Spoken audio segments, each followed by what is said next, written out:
Antes de nada, muchísimas gracias a todos ustedes por permitirme estar aquí, por estar aquí con nosotros, y a Rafael Ballesteros por este gran honor que he tenido. Rafael Ballesteros siempre sorprende y sorprende por sus cualidades como poeta y como ser humano. Es un doble honor a mí tener como actúa un hombre tan cordial, generoso y sincero, y como objeto de estudio al autor de las obras que después de las de Góngora son las que me ha requerido más empeño y devoción entre todas las que he podido leer y estudiar. Así que el paralelismo lo establezco además porque, como Góngora, Rafael, tú eres un escritor de indudables méritos, un poeta culto, hondo, innovador, sorprendente, aparentemente complicado como Góngora, y sin embargo el hermetismo se vuelve luz, se vuelve claridad si le dedicamos a tu poesía lo suficiente, el sosiego, la meditación, como debería ser para toda la poesía de alto nivel. Y eso además se ve también en el trabajo que hay detrás de la construcción. Y además, pioneros los dos en muchos sentidos, en busca de un nuevo lenguaje personal y reconocible. Eso se ha dicho, en constante diálogo con la tradición, eso se ha dicho, pero creo que obviamente lo suscribo, pero creo que podría añadir otra innovación que como poeta no se debe solo al idioma transgresor. Eres pionero en el sentido de que cuando ya prácticamente desde el comienzo, desde que apareciste en el panorama literario en 1966, es decir, cuando la sociedad occidental en general y española especialmente todavía estaba menos asumiendo el final del liberalismo moderno, ya estaba superando la crisis moderna de pérdida de valores, de pérdida de identidad y de desconfianza en el lenguaje, porque ya estabas enfrentando a esto la fe en la palabra, la fe en la vida, el anhelo de superación de los conflictos, de las adversidades, una visión siempre casi optimista, apoyadora, siempre está ahí, a veces más explícita, otras veces menos, pero en el fondo siempre has tenido ese acto optimista en cada uno de los libros, esa fe en la vida por lo menos, porque no siempre es optimismo obviamente. Así que bueno, si la transmodernidad es el paradigma filosófico desde que interpretamos el mundo, eso dice la filósofa Rosa María Rodríguez Manda, en el siglo XXI, ahora, tras descubrir nuestra necesidad de recobrar la esperanza, la solidaridad, el amor como sentimiento universal, la resiliencia, etc., Rafael Ballesteros básicamente empezó a ser transmoderno medio siglo antes, es decir, pionero en muchos sentidos y en muchos ámbitos. Esto lo he dicho ya en 3 conferencias, tranquilo, que lo voy a escribir, lo estoy poniendo por escrito. El problema es que lo estoy haciendo en italiano, por lo cual no satisfacerá tu voluntad de leerlo y entenderlo del todo. Pero una de las cosas que estoy haciendo perseverancia es estudiarlo desde el paradigma transmoderno. Bueno, sin detenernos en divagaciones, la obra poética de Rafael Ballesteros podría, para tener una visión de conjunto, tu obra se podría resumir en 5 libros. Es decir, la edición de Poesías 79-89, la del 90-2010, Jardín de Pocos 2010-18, y luego llega nuestro Perseverancia. Perseverancia 18-21, que, bueno, y además pronto aparecerán Góngora y Amor de Láser en edición de, que yo sepa, corríjanme si no es así, María Martos, Góngora respira aún, y Amor de Láser de José María Balsés. Es decir, volviendo a las manos del mayor conocedor de tu obra. Y bueno, y tras una larga espera, por fin ya has tenido un merecido congreso sobre tu obra, así que también tenemos un estudio estructurado. Yo estoy de acuerdo, con referencia a tu trayectoria poética, con lo que decía nuestro amigo Julio Neira, sobre la continuidad, es decir, yo no hablaría de fragmentación en tu obra, y sin embargo una continuidad obviamente con muchas variaciones, Y sin embargo, es obvio que perseverancia se coloca en la última etapa en que asistimos a ese recorrido vital desde el abismo, desde el dolor de una experiencia que se refleja personal, que se refleja en las obras, y sin embargo, por eso el título de perseverancia, porque es una caída que no merma la actitud de buscar, de resistir, buscando una dimensión diferente a la de la caída, que básicamente goza de la recobrada belleza a través del verso y de la recuperación en los pequeños detalles de la vida. Una cosa, dime tú, sigo hablando de la obra y luego ¿lo haces una lectura o lo haces como un diálogo? Como tú quieras, como tú quieras. Creo que por el formato virtual casi es más fácil, que no lo sé. Sería más dinámico hacer el diálogo, pero a lo mejor se complica con la cuestión de la virtualidad. Bueno, como tú dices, estos son 3 libros, ¿verdad? 3 poemarios, y sin embargo perseverancia es un recorrido vital, es el recorrido de la experiencia que emana del recuerdo, pasa por la cercanía de la muerte y luego llega a un epitafio, y sin embargo un epitafio que reafirma la supervivencia del verso más allá de la muerte. Entonces, esos 3, esa división, esa tripartición del libro corresponde obviamente a lo que vemos formalmente, sin embargo la unidad es una única desde el comienzo hasta el final y una única el amparo de esa determinación de la que a la actitud crítico que toma la primera persona para ser constante en la virtud y dar prueba de esa constancia que está dentro. Marina, se oye mejor cuando te retiras más del... Sí, creo que se oye mejor. Y entonces, de los muchos aspectos, todos guiados por la perseverancia que aparecen en el libro, es decir, el amor, el deseo, el tempus fugit, el paso del tiempo, el recuerdo, la muerte, la verdad, la duda, la belleza, la fraternidad, la solidaridad, la disidencia incluso ante las injusticias de distintas la identidad literaria, los neologismos, todo esto entra como objeto y se deja llevar por la perseverancia. Aparte de la personalidad de su texto y del autor, ¿cuál de estos aspectos cree que es más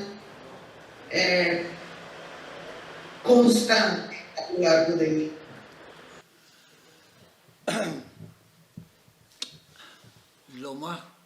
Lo más constante es mi miedo a estar callado. Es decir, mi deseo de hablar, de expresarme, ¿no? De no quedarme solo en el mundo, ¿no? Eso es lo que ha unido mi poesía siempre, y un aspecto fundamental también sería un aspecto de entregar lo mejor de mí a las personas que me atienden, que me leen, que me siguen, ¿no? Lo mejor de mí es lo que yo escribo, y lo mejor de mí es también lo que amo y lo que callo también. No es fácil hablar de la poesía de uno, porque lo primero que siente uno es que todo ha surgido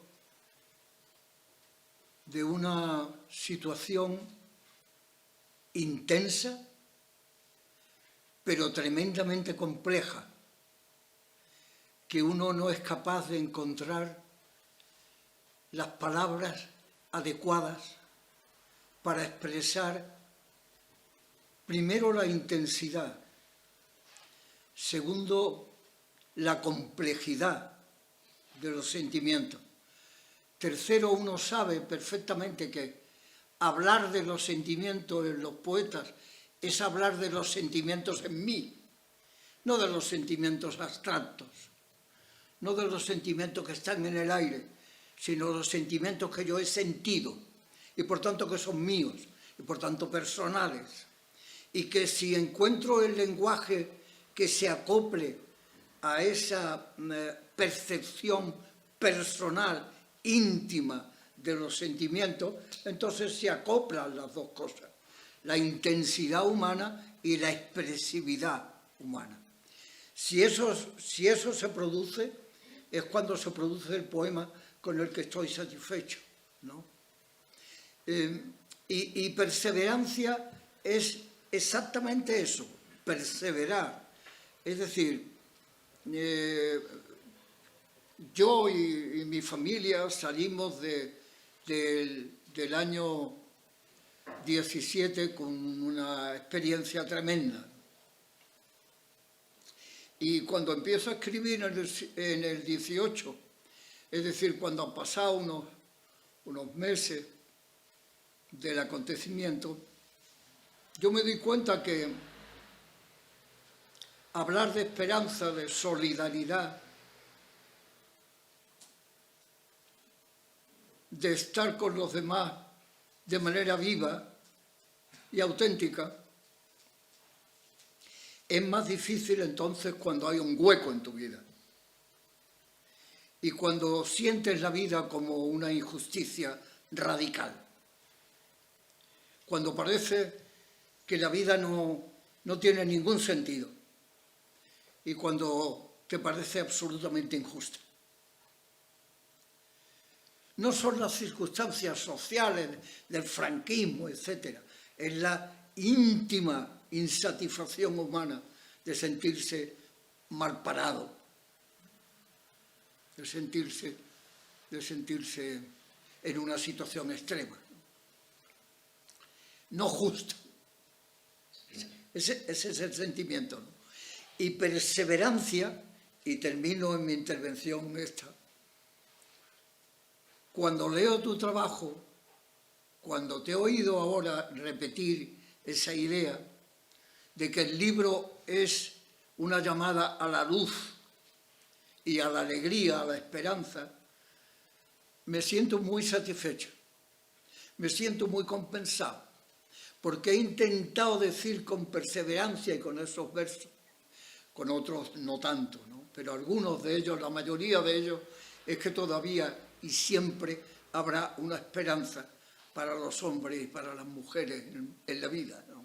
Que siempre es posible sentir la compensación del dolor con un poco o con un mucho de alegría. Y que la alegría se constituye por la satisfacción de lo que estás haciendo, que te llena y te completa, y por el sentido de darle a los demás la máxima solidaridad que puede, que es darle lo mejor que tiene, ¿no? Claro. Sí, de hecho, de los tres poemarios, claro, Un ciclo de fuego es el recuerdo, canta el amor, deseo el recuerdo de todas los aspectos que impulsaban la vida, la juventud. Luego, obviamente, Lados sombríos del corazón es la caída. Son esos estados generados por la experiencia de la muerte, experimentarla en otra vez, experimentar la pérdida. Yo he pensado, Marina, perdón. Sí, Sin embargo, los poderes de la poesía, la tercera parte es eso, es la reafirmación del verso como pócima, del verso como de alguna forma solución que devuelve, no tanto la alegría, o más difícil, pero seguramente lo que devuelve es esa capacidad que no se ha perdido justamente por la perseverancia de saber apreciar, de saber valorar, de saber encontrar la belleza que devuelve la luz, que devuelve esa fe en la vida que nunca se ha perdido en el libro. Y sin embargo, obviamente en un momento en que está oscura, oscuridad, está bajo esta sombra. El último poema lo dice muy bien, el último poema tú escribes que las nubes se han ido y llega el rayo del sol a alumbrar que es azul y está en la urna, en las manos de una niña que va hacia arriba y el escenario se carga de luz. Eso es lo que pasa en el recorrido de perseverancia. Eso es lo impresionante, porque no hay otra palabra, es mucho más que sorprendente, porque al saber, al leer y al recordar constantemente, sobre todo en la segunda parte, que es un libro surgido de la muerte, no deja de ser que devuelve, si se puede decir de alguna forma la inestabilidad, es esto. Es poder hablar claro, las emociones siempre proceden de la experiencia del autor, pero luego hay que universalizarlas, hay que hacer que le hablen al alma del lector. Y lo que le habla, por lo menos a mí como lectora, lo que habla desde la muerte es más bien la vida, es una luz, es esa fe continua, es una enseñanza magistral, es una enseñanza más alta de la solidaridad, del amor, de la esperanza, del optimismo. Si te parece, voy a leer un poema al que haces referencia tú y que está muy consecuente con la época en que vivimos, que es el principio de la primavera, ¿verdad? Si te parece, lo leo. Que es un canto, espero que optimista, de la vida.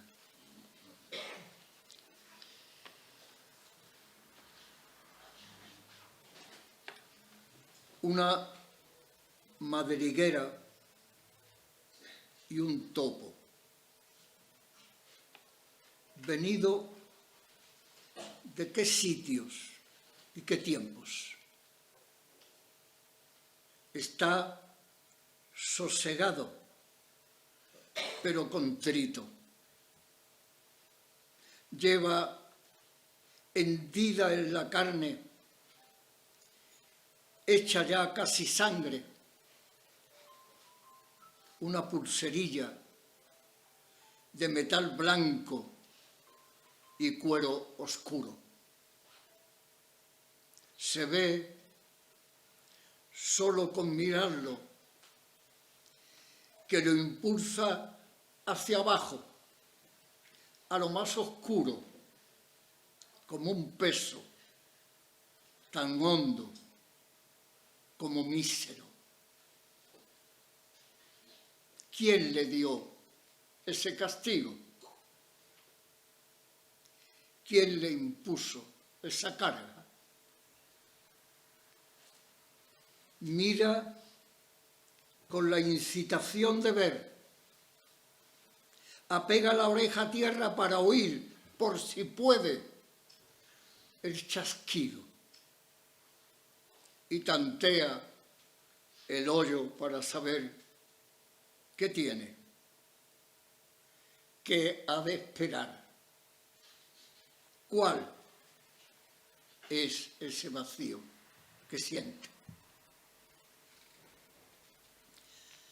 Bajo la tierra también el espacio lleva su desgaste tento, a oscuras sí, pero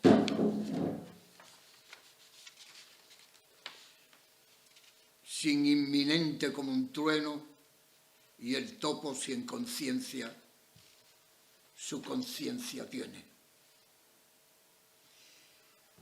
Y cuando el tallo crece, el sol llamea, se oye la brisa en la rama, el mar allá riela sobre el fondo que maulla y cimbrea, turge la carne que a la sangre llama, y pían los jilgueros sus finos huesos elásticos, y el topo sabe entonces que el amor también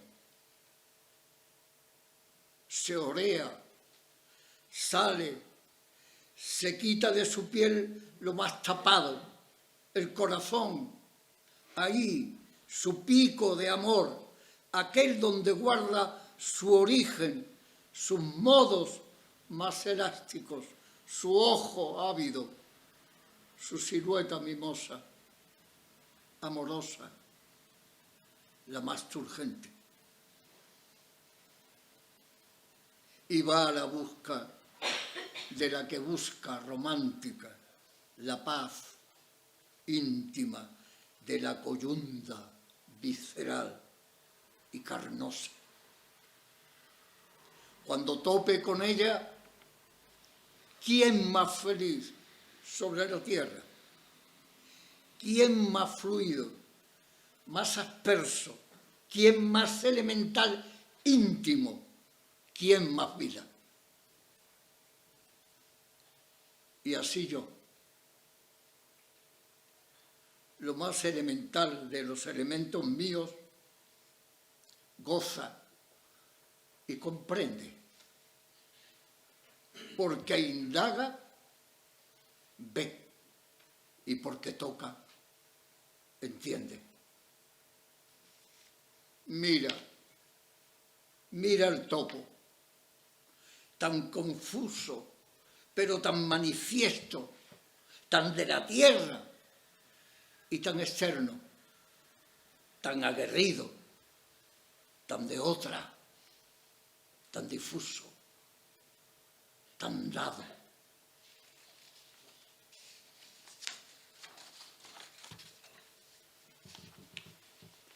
Ahora tú, anda, quítate tiempo, tierra, oscuridad y ceguera, y sal al aire, a la brisa, a la vida, que te da más vida, a la palabra amorosa, y unta, que te da más luz.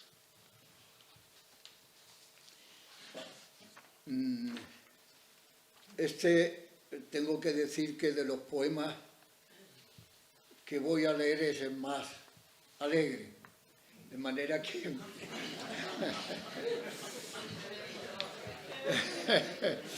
no, es el más vital, es el más vital.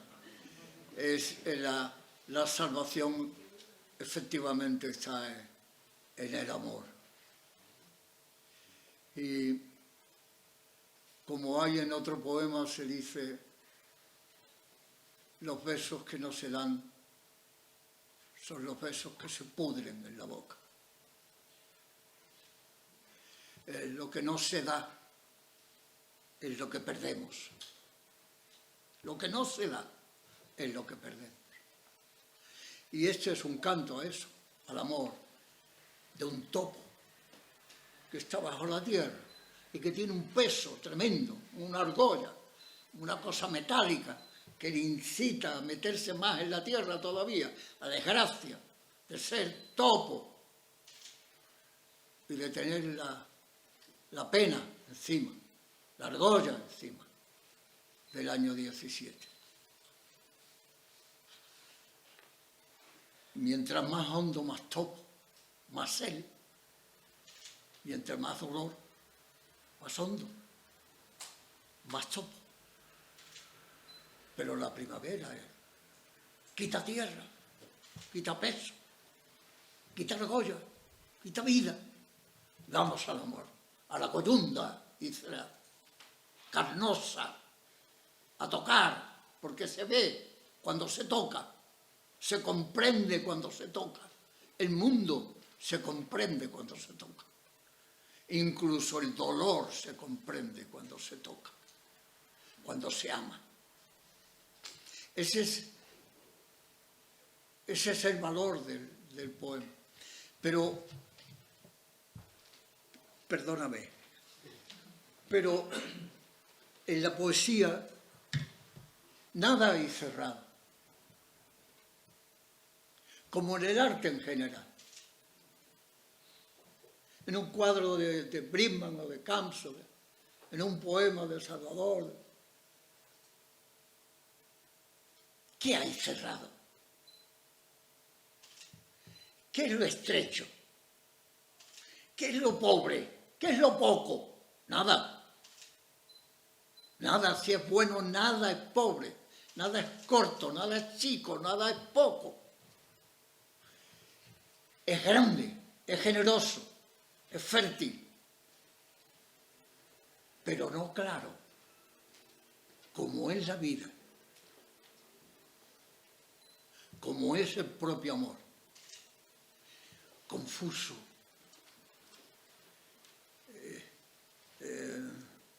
inabordable, incomprensible, adusto, duro, generoso, blando. La poesía igual. La poesía, si la empequeñecemos, la hacemos pobre. Si la comprendemos como un argumento lineal, la hacemos pobre. Esto no puede referirse solamente a un topo que tiene una argolla y que cuando llega la primavera y ve a la topa, la ama y está contento. Es algo mucho más. Es el hombre y la mujer, y es la vida, y es el amor general. Y es la superación del dolor y de la propia intimidad para ser un poco de todos, ¿no? Para ser un ejemplo, entre comillas, la incorporación al mundo en ti de la humanidad, de los humanos.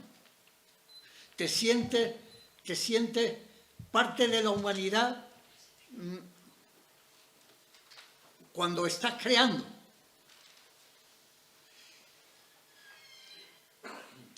Y si usamos las palabras bien, como tiene que usarlas un escritor, las palabras empiezan a funcionar en 3 planos, no en uno, en 3. Primero, lo que significa, pero inmediatamente lo que evoca, lo que tiene alrededor. La palabra peligro, o mar, o brisa, o viento, o vuelo. No significa solamente una cosa, la que está en el diccionario, sino una evocación espiritual, mental, recordatoria de tu vida, de tu experiencia.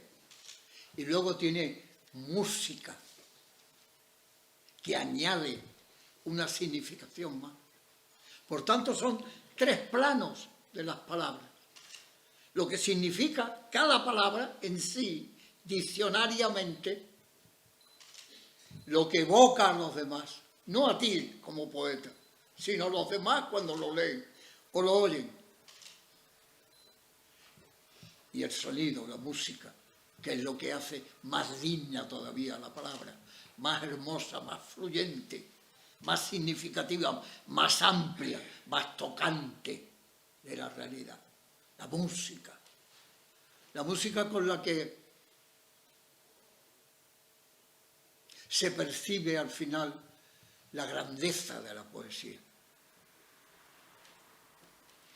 que no tiene el arte, que no tiene palabras ni tiene significación fluida y rápida, como la pintura.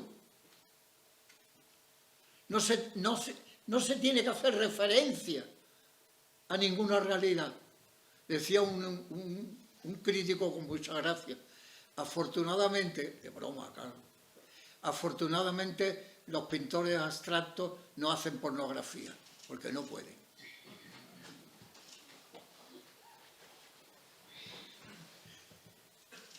Si vaciamos la palabra o la llenamos de pobreza, de sentimentalidad barata, de repetición continua de la misma trampa, del mismo guiso, de la misma cocina, estamos empobreciendo el mundo.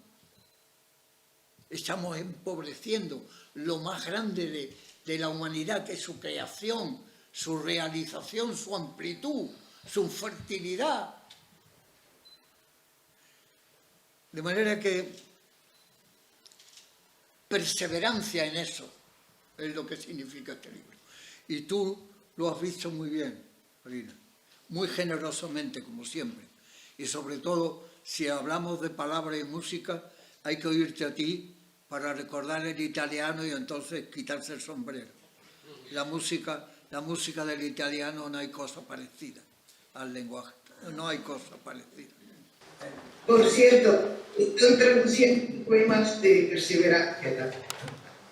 No, pero lo que dices acerca de la música, bueno, tú no empobreces nunca porque sorprendes desde el léxico, desde la métrica, desde el contenido, desde el poder volver tan incuestionables emociones que emanan de una experiencia temporal, personal y sin embargo se vuelven universales. Desde la mítica, porque cuando no te obligas, como tú dices, a estrechar una cosa tan grande como el poema en un espacio tan fijo como puede ser el métrico casi tradicional, porque la métrica tradicional lo lleva totalmente mal. Lo que intentas es obligar al lector a ajustarse a como tú quieres que se lea el poema, y entre los encabalgamientos, esas repeticiones internas o alteraciones internas o rimas internas que el lector no ve cuando abre el libro, las escucha en su voz leyendo, obligan a cambiar el tipo de lectura. Es decir, que de ahí estás sorprendiendo desde la música y estás transmitiendo, comunicando algo desde el ritmo que das al poema. Por otro lado, desde el nivel semántico, tu precisión, tu grandeza del lenguaje incluye el hecho de que cuando el lenguaje, su uso tradicional no da el nivel de precisión al que quieres llegar, lo que apoyas. O latinismos, o neologismos, o palabras únicas que no dejan de cambiar el significado. Es decir, juntar dos adjetivos en uno no es simplemente juntar dos adjetivos en uno, es darle otra onda, otra connotación, otro matiz, otra onda a esa unión. Nos movemos, Marina, sin duda alguna, en la duda, ¿no? Siempre en la duda, de si estamos en lo cierto, ¿no? Si estamos en el camino correcto de expresión, ¿no? Si me permites y te parece, voy a leer otro poema que se llama Noche o Deseo, que habla aproximadamente de eso.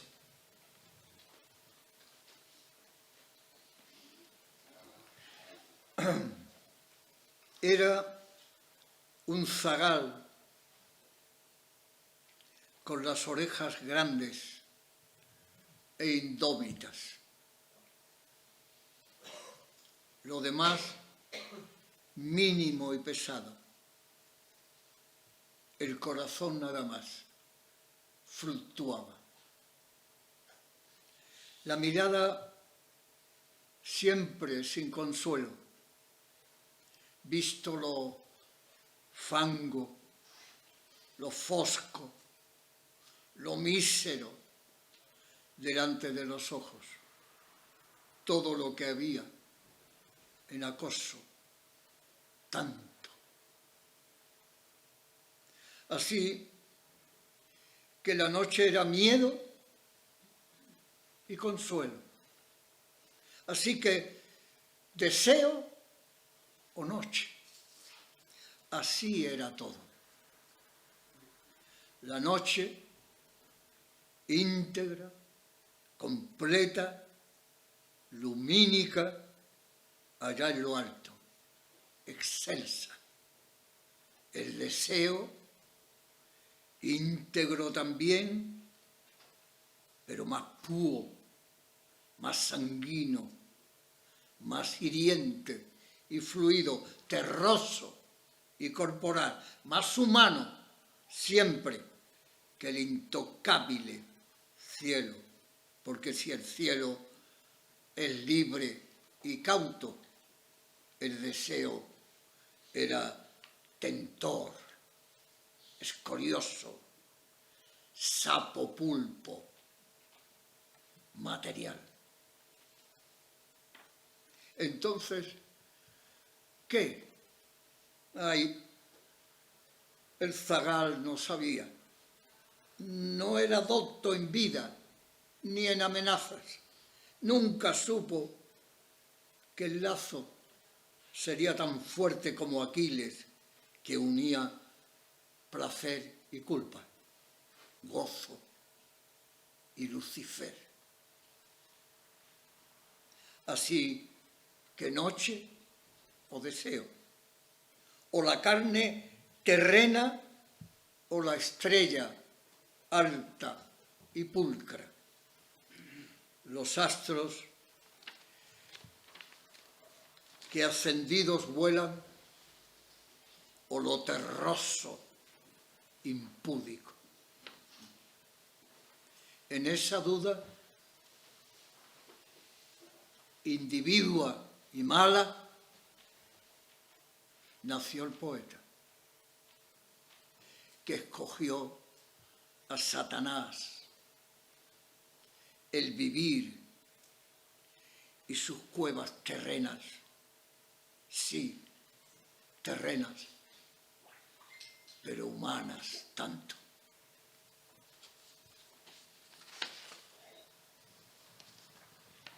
Me he confundido de poema. En vez de hablar de la duda, he hablado del deseo, que es una buena duda también. Es buena ocasión para recordar que el título es segura.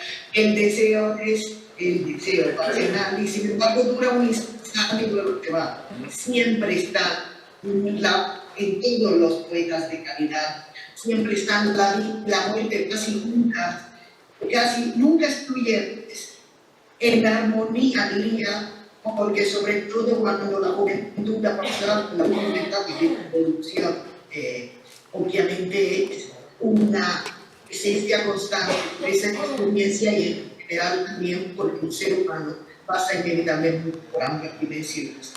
Y aquí además había uno de esos adjetivos, sapo pulpo, que es elemento terrenal y elemento acuático a la vez, ambos vícidos de alguna forma, pero una forma de ser vícidos que les permite vivir, que es necesaria, que es inevitable, y encima tierra y agua, que son los dos elementos de los que sacas algunos de tus círculos recurrentes. Lo mismo que está el fuego de Heráclito, en el que todo nace y todo muere para volver a renacer.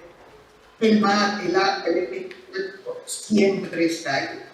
Justo la primera parte del peregrino, que abre su viaje en el mar y la metáfora de los épicos enamoradas da origen a la secuencia de recuerdos de la primera parte.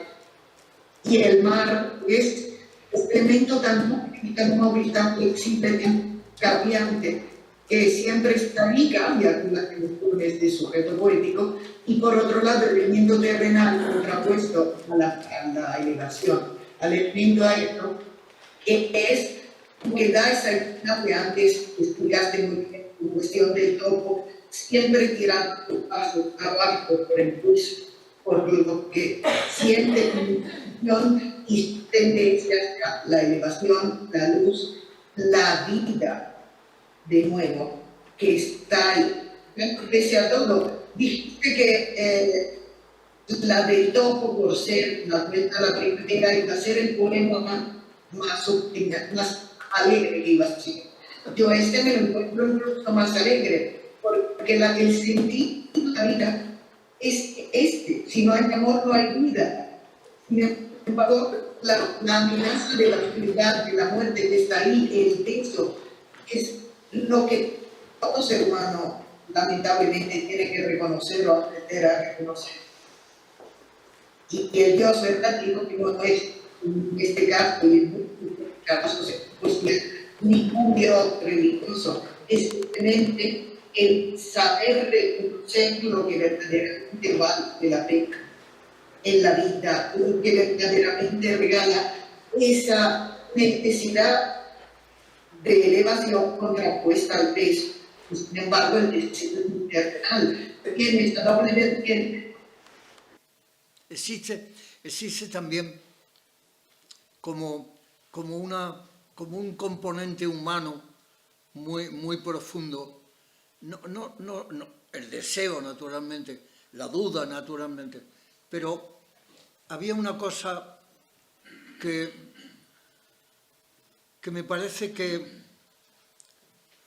vivifica a la humanidad, que es la ternura, ¿no?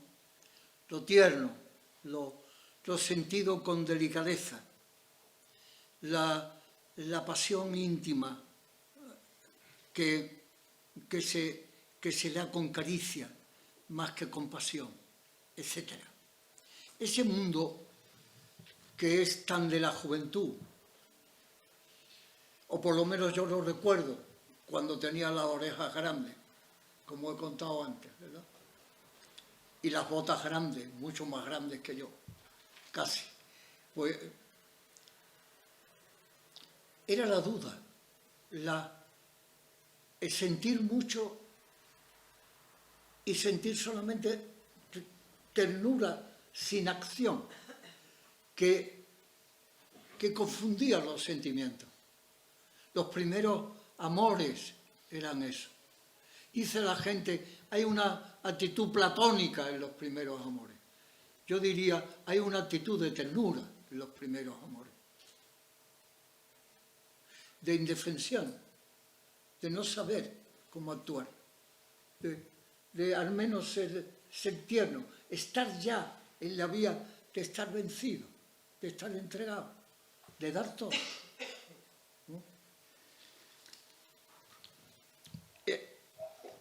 Este poema que voy a leer vive en esa confusión, lleno de carga emocional, digo la intención del escritor, claro, no el resultado, ya quisiera yo, pero lleno de intensidad vital, es decir, amando mucho o creyendo que uno amaba mucho.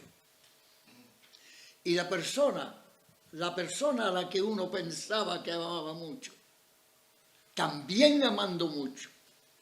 No se sabía por qué, si era salir de lo fosco de la vida, de lo pobre que eran esos años, ¿no? De lo terrible que eran esos años, de la mediocridad de la propia familia, de la casa, de lo prúmbeo de la casa, ¿no?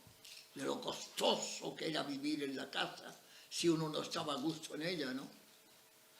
Etcétera. Y se encontraba uno con una chica que le gustaba y creía que ese empuje era amor, y era amor extraordinariamente fuerte e importante. Y ella sentía lo mismo, confusión, pero mucho amor. Pero la expresión de uno y de otro era imposible que se realizara, porque no sabían que eso tierno era el amor total que sentían los jóvenes, ajustadamente a su juventud. Y entonces ese encuentro, este amante que llega a la ventana de donde está su amada y le dice, baja. Y se encuentran los dos, uno en la acera de un lado y ella en el portal. Y se dicen cosas, sobre todo ella dice unas cosas al final que también son confusas, pero son muy cariñosas y llenas de amor. Y entonces los dos viven algo muy profundo, muy verdadero, muy humano, pero muy confuso. Y ese lado de la poesía, la confusión, el temblor, la indefinición, el estar diciendo lo que no sé realmente, afirmando lo que dudo, es la poesía. Es el poema.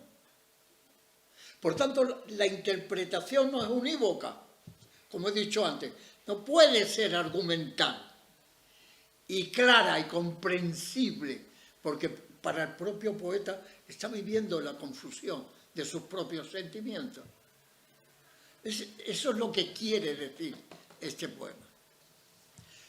que precisamente porque intenta decirlo, a mí me gusta mucho.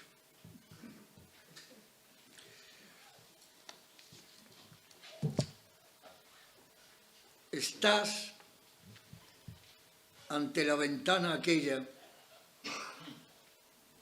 en que asomaba indemne desde lo gris y dulzón amargo de su casa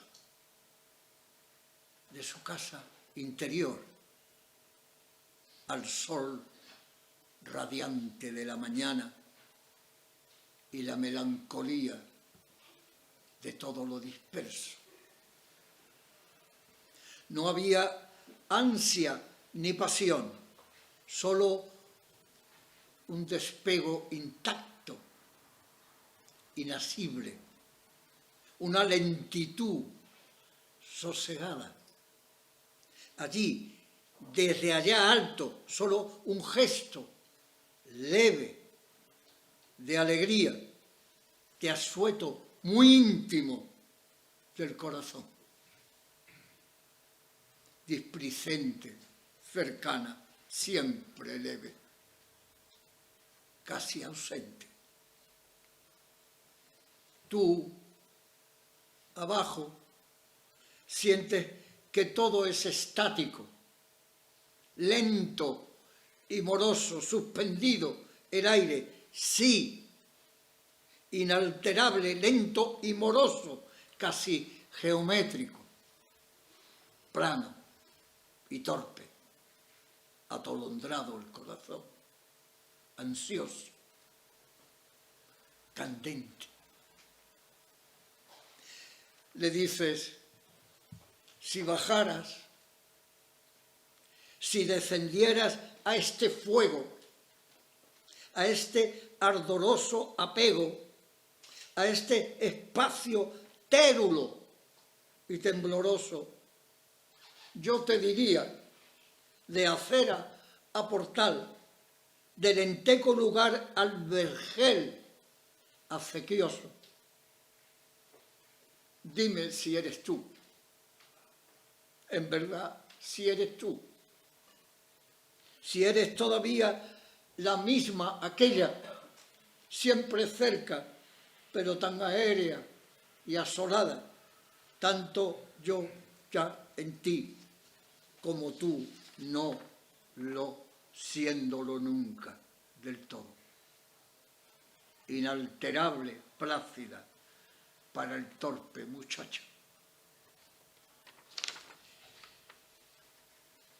Llevaba la flor celeste, la blusa exenta, la falda graneada, en verde el mocasín, la prudencia esa en su movimiento.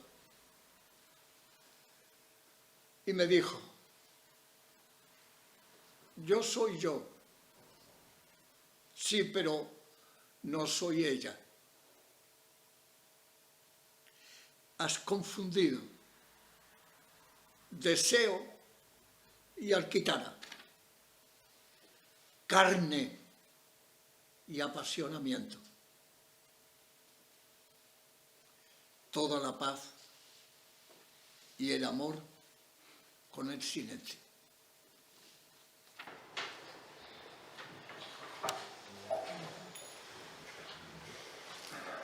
Bueno, este poema aconseja no confundir el amor con el deseo, y marca luego un cambio en la actitud. Porque la importancia del sentimiento del amor observado desde otro ángulo de la vida no es la pasión, no es por como sentimiento, por relación general entre seres humanos, como base de la relación del ser humano que es parte de la vida humana. ¿O no? Sí. Eso se nota que esos son mensajes que entiendo el lado de pesadumbre que tienen los poemas y sin embargo yo ahí no vi, es que no hay otra forma de vivirlos.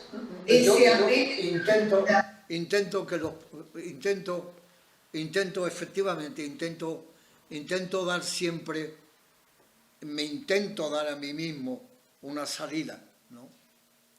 Cuando comprendo al zagar de las orejas grandes, me estoy comprendiendo a mí, mi propia historia, ¿no? Y si era confuso entonces, soy todavía más confuso ahora, ¿no? Yo sé a quien quiero, naturalmente, pero ¿qué forma de querer es esa? ¿Qué forma de necesitar, dar y qué doy? No que recibo, ¿qué doy? ¿Qué doy de mí? Cuando quiero dar, ¿qué reparto? ¿Qué certeza doy? Que es posible pensar, como pienso algunas veces, que cuando tenía potencia, fuerza, parecía que acababa de nacer, no tenía técnica, solvencia, no sabía expresarme, hablar. Y ahora que sé un poco de técnica y de hablar, me estoy quedando vacío.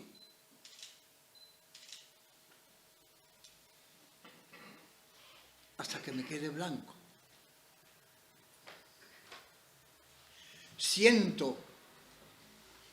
Se siente el despego de la vida.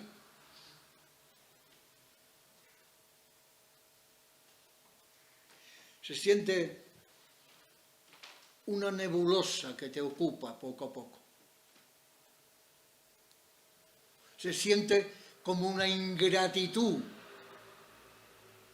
con lo fértil, lo potente, el sol, la brisa, el mar, el vuelo del pájaro. Se siente uno no defraudado, pero vacío y vaciándose de lo poco que ya tiene. Por tanto,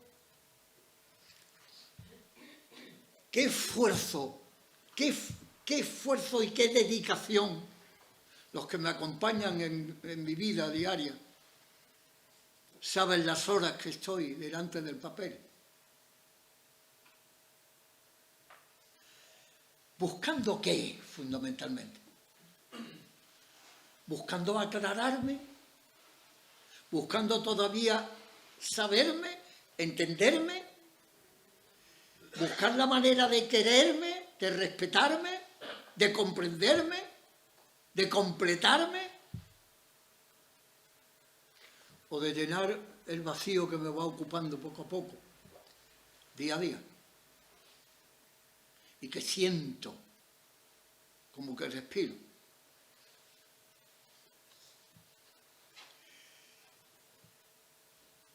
Eso que parece dramático es claro y vital, como la vida. Y uno empieza a situarse en otro plano de la vida, pero todavía con fuerza, todavía con sentido, el sentido de esto.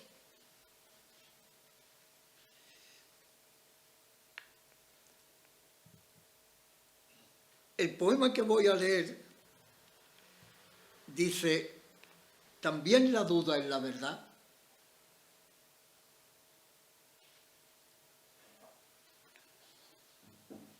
Diría con sarcasmo: ¿y dónde está la verdad? ¿Verdad? ¿Dónde está la duda?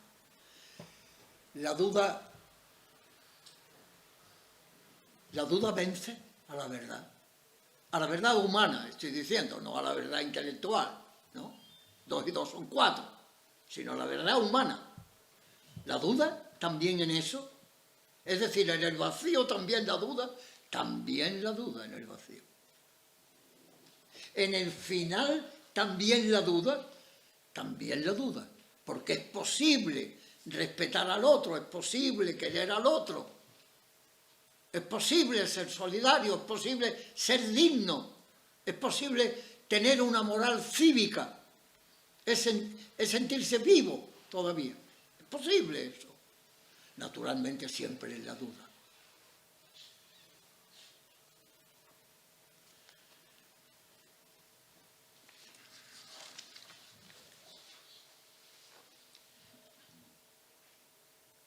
Parte de la verdad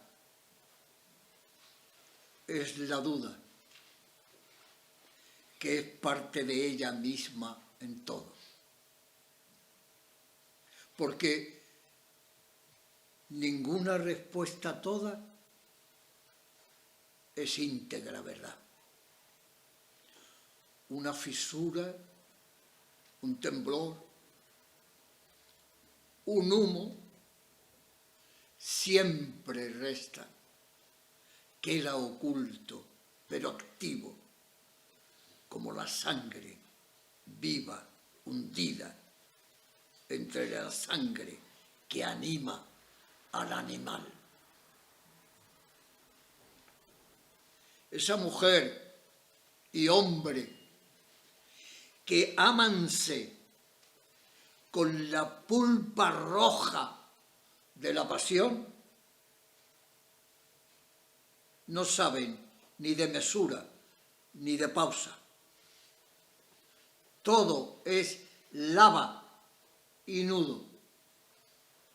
Los dos haciendo un uno húmedo, juntos como está la piedra o el pináculo, esponjoso, ardidos. ¿Es que piensan más allá de ello? Parece no. Mas al instante poco el útero tiembla y acicala expectante su nido, y la esperma en su íntima gota, que es arbitrio indemne, también tiembla y duda, como tiembla la vida que en sí lleva completa. En ese amor tan uno en la pasión, ¿también la duda? No hay lugar en el mundo en que no haya mundo y duda al mismo tiempo.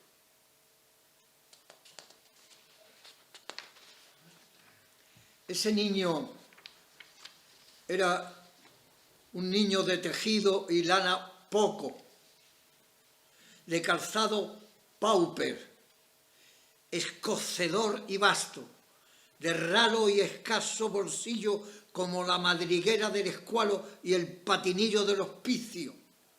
Todas las malquerencias en una padece junta. Y cuando llora no es por soledad o abatamiento. Llora y puja porque su boca mala, mala judía, licenciosa, herética, arriana, otra boca al comunal desea. Juntos quiere labios, lenguas, saliva, fluidos, ángeles de Satanás, gozando por los aires. Y cuando besa al fin y pasa instantes, todo el placer fue ese. Tanta pasión por eso. ¿No resta más placer en el deseo? ¿No resta más cuerpo en la pasión?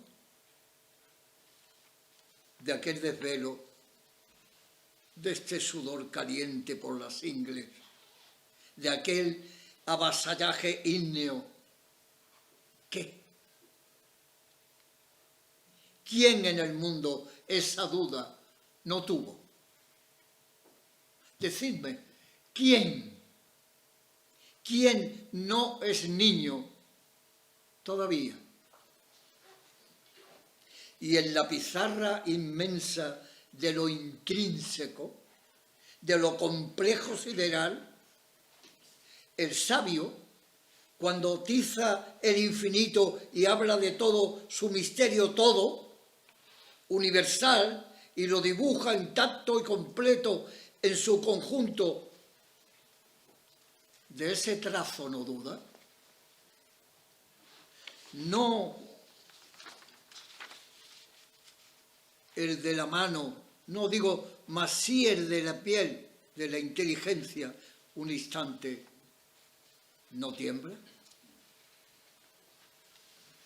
Sí, la verdad es que la verdad en su parte esencial lleva una duda.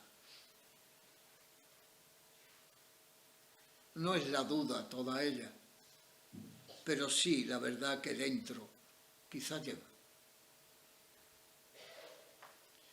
Cuando canta el jilguero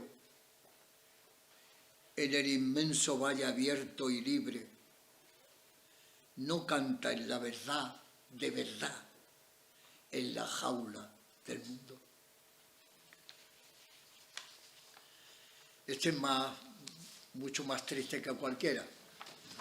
Sin embargo, creo que hay el deseo de aclarar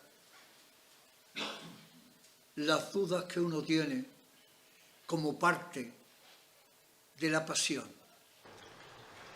No solo aclarar las dudas, es que, bueno, aparte de que la duda es una forma de conocimiento, pero básicamente si la poesía puede regalarle algo al lector, como tú dices, lo único que puede regalarle al lector es dejarle razones para la reflexión. Y eso tu poesía lo hace constantemente. Tú te pones a reflexionar, a dudar, buscándote a ti mismo, buscando la verdad, buscando un sentido a la vida, buscando una historia a las experiencias vividas. Y sin embargo, al lector lo único que le puede quedar como gran regalo que es que lo involucres en la reflexión, que generes preguntas en él mismo.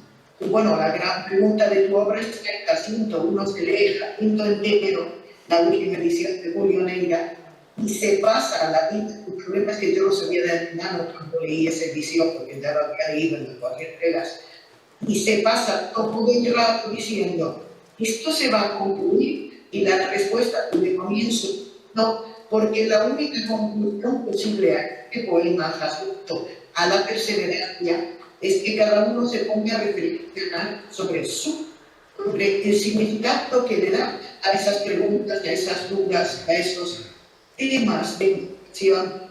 ¿Qué es la perseverancia? Ese es el gran regalo que un poeta de Caribe tiene. Cualidad y cualidades puede dejarle al lector. Así el poeta percibe su obra. La única forma. Por supuesto que no lo he dicho. Por supuesto, ustedes me pueden preguntar, interrumpir cuando quieran. Es decir, ustedes me preguntan cualquier cosa que se les ocurra y yo le contesto exactamente igual, ¿me entienden? Es decir, que estoy abierto, que ustedes, por supuesto, no sea en este caso un diálogo, pero que no sea un monólogo entre ustedes y yo de ninguna manera, ¿no?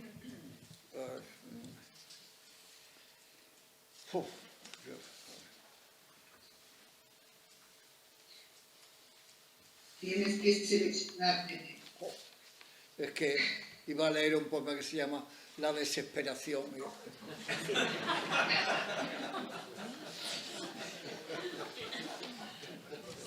que también tiene esperanza. También tiene. Exactamente. Voy a leer uno que se llama Esa pasión antigua, tan bella, que es la poesía, precisamente, ¿no?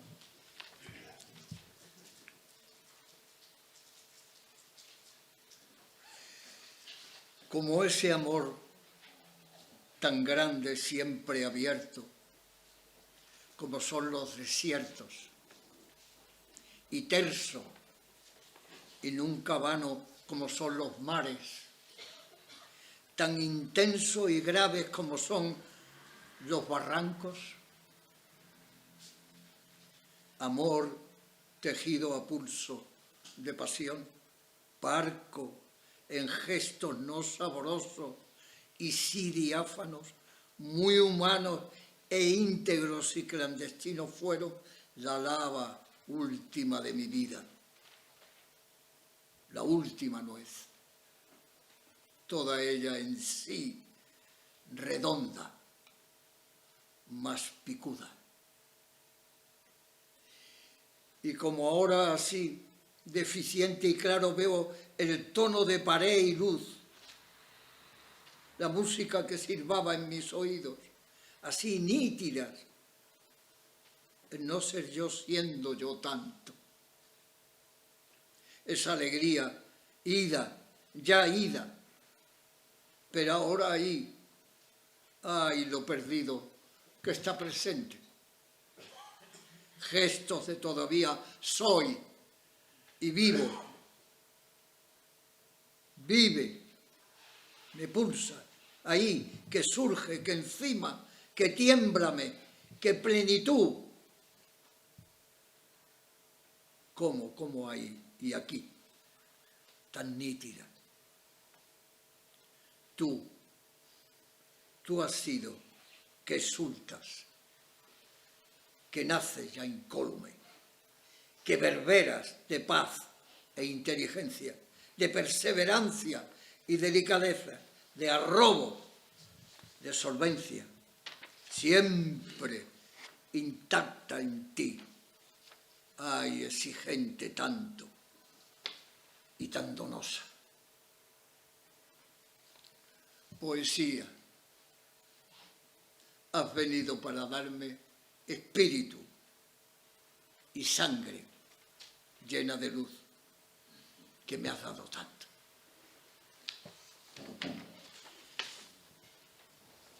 Creo que es hora justa y razonable de terminar, y si te parece bien, sí, claro, por favor, pero si te parece bien, damos la oportunidad sin obligar a nadie, porque yo muchas veces estoy como ustedes ahí, y cuando dicen, ¿quieren hacer alguna pregunta?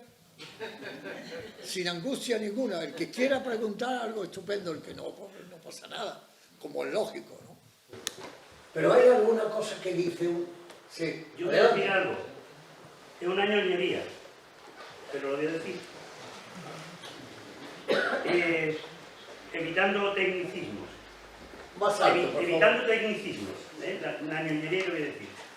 Hay una gran poesía que se produce a partir del lenguaje del poeta, en que se crea una escena en la que el lector se siente entretejido en el instante mismo de la lectura. Pongamos un ejemplo por todo conocido, Lorca, La casada infiel, Muerte del pequeño Cantuborio, infinidad de ellas. Escenas que van a ser recordadas toda la vida. Todos somos capaces de recitar un poema sustentado sobre una escena. Por supuesto, una escena en la que el lector queda entretejido porque conmociona de alguna forma. Pero hay otro gran poeta que no crea escenas, crean atmósferas. Atmósferas que no son permitibles luego a la hora de contarlas, y no nos permiten contarlas, recitarlas, pero el lector queda instilado para el resto de su vida. No sé si me estoy explicando bien. Me pasa con Celan, con independencia de que nos guste o no, me pasa con Baudelaire, tú te quedas instilado toda la vida en la poesía de Baudelaire. Luego puede gustar o no. Y me pasa con Ballesteros. Baudelaire es mucho peor que Ballesteros. Por supuesto, pero crea su atmósfera. Lo he utilizado como ejemplo, para que tú puedas decir, oye, que Baudelaire es peor que Qué Ballesteros. generoso eres, qué generoso Me eres. pasa con la poesía de Ballesteros, lo digo sinceramente, no porque esté Ballesteros delante.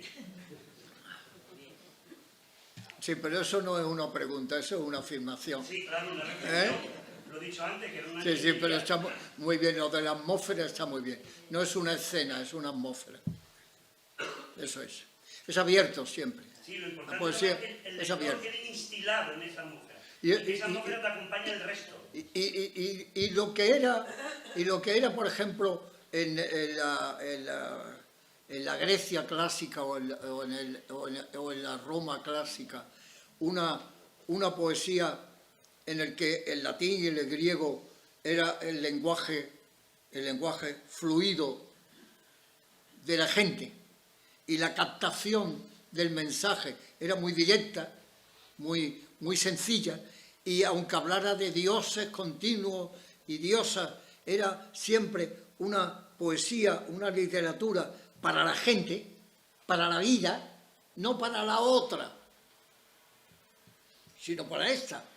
Aunque hablara de los dioses y estuviera Artemisa y Apolo, y la poesía o la literatura o el teatro, hablando continuamente de dioses y sin embargo haciendo siempre una poesía terrenal y civil, no preparando el hombre o auspiciando que se prepare para vivir en la otra vida, sino que para que viva en esta. Y esa es, lógicamente, también mi intención. Y lo grande de lo que hace Ovidio o Horacio o Anacreonte es que esa percepción de la realidad y esa concreción del lenguaje que quiere actuar sobre la realidad está todavía viva. Está todavía viva, es fértil, está temblando. Uno encuentra en versos de Ovidio una verdad humana muy potente, que me sirve para mi vida. Cuando uno ha estado criado, fustigado, obligado, mediatizado, para pensar que la vida real es la otra y no esta. Cuando yo con 17 años o 18, que estaba todavía impregnado de esa fuerza tremenda que se tenía en los años 40 y tantos, piénsenlo, esa presión enorme por la culpa, por el pecado, por pensar que aquí hay que sufrir para ganar aquello que es la gloria eterna. Ese peso tremendo, efectivo, muy efectivo, porque era continuo. La radio, la prensa, todo era ese mundo. De pronto uno podía leer en Ovidio un temblor humano para vivir aquí mejor, para amar aquí mejor, para entender el mundo de aquí mejor. Y esa es la grandeza, y eso es un poeta clásico. ¿Por qué? Porque está fuera del tiempo. Porque dice una verdad humana que está fuera del tiempo. Y en un lenguaje tan amplio, tan asequible, tan vital, tan caliente, tan cálido, tan puro, como puedo decir yo en un poema, tan puro, es decir, que te impulsa a moverte, a preguntarte, a inquietarte. Es eso. Y dice uno, esto está dicho para mí. Este poema, esta verdad poética, está dicha para mí en un hombre del siglo III antes de Cristo. Y parece que viene directamente a mi corazón y me ilumina. ¿Y qué desea uno cuando escribe? ¿A quién le escribe? Siempre a otro. Por lo menos esa es mi impresión. Siempre a otro. ¿De qué tiempo? No lo sé. Está en la indeterminación. Me gusta que no sea totalmente de este tiempo y que dure mi poesía más tiempo. Pero no es esa la intención, como comprenderéis, ¿no? Es porque quiero decir algo que dure más que mi propia vida. Esa es la batalla, ¿no? Que mi vida resulte expresada con la cordialidad, la verdad humana y la belleza lingüística y creadora de lo intemporal.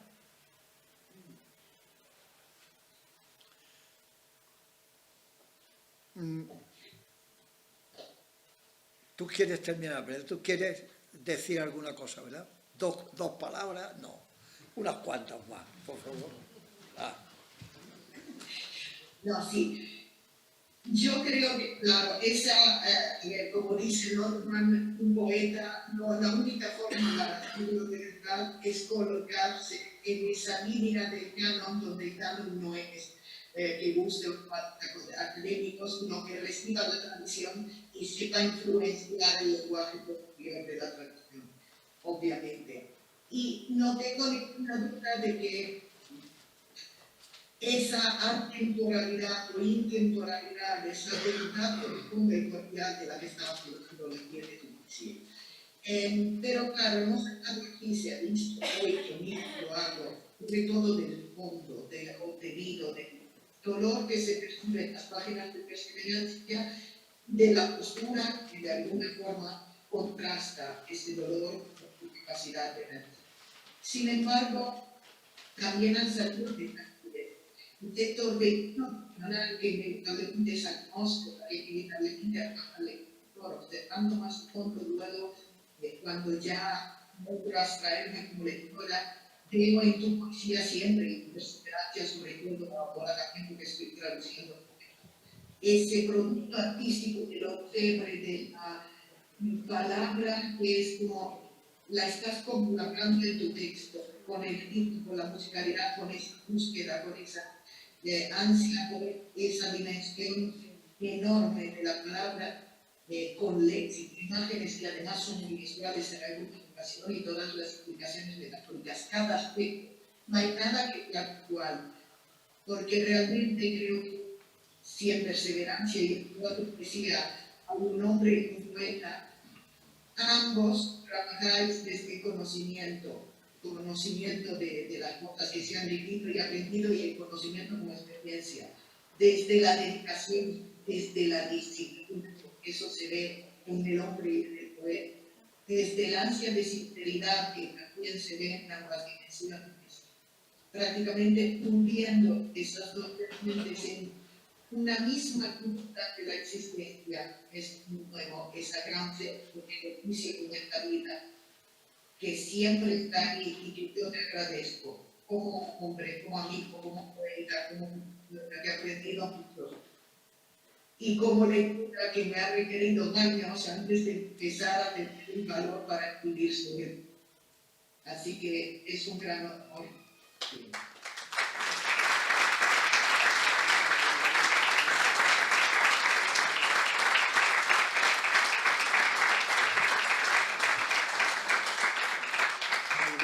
¿Alguna pregunta más?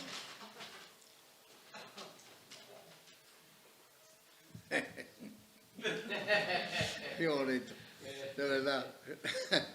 Está muy bien, muy bien. Bueno,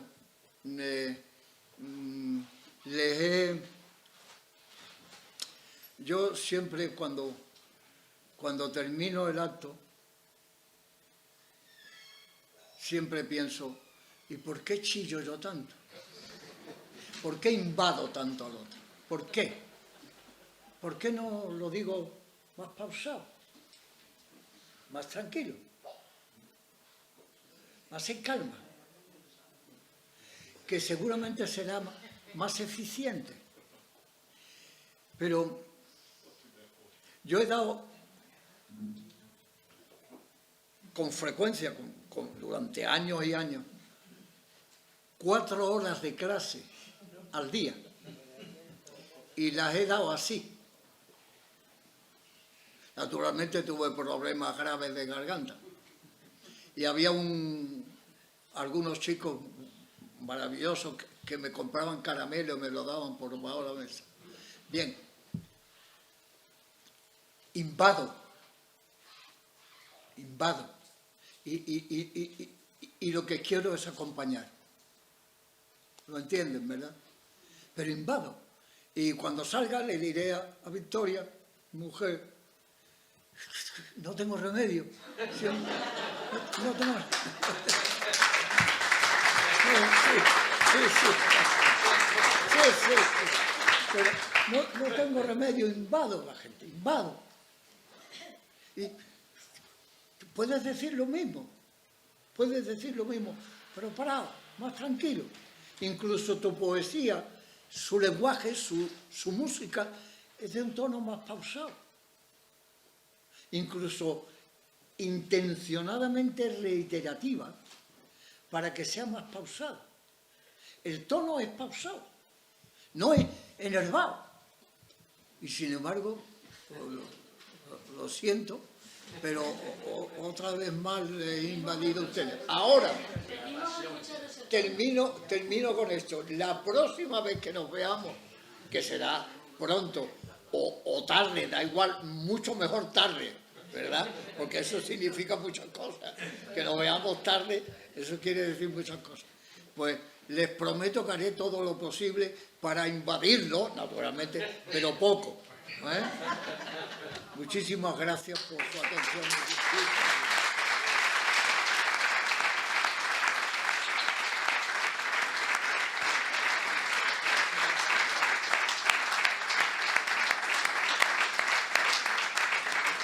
Gracias a todos. Gracias a